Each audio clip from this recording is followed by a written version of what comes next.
Hi everyone, John Cruz here with this 1937 V12 Lincoln Zephyr Coupe, selling without reserve to the highest bidder right here in Auburn, Indiana at the Auburn Auction.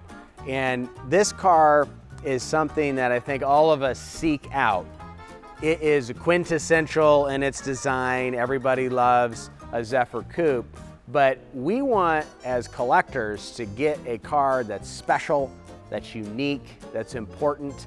And this car, known as Black Beauty, was featured in the 1940 movie, The Green Hornet, which many of you have probably seen. Stand by and be ready for a quick getaway. And so it is a movie star. More important probably than its movie star status is its condition. It has been exquisitely restored top to bottom, nut and bolt. It is a spectacular car in its condition. Drives wonderful. Of course, we love how these V12s drive. And it was such a spectacular result, coupled with its unique history of being a movie star. Ford actually used this very car to create a 100th anniversary model.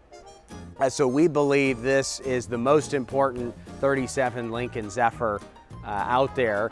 And it's a wonderful car that again is selling at no reserve. This is a really great opportunity for you to get a wonderful car. So get registered to bid and we'll see you at the auction.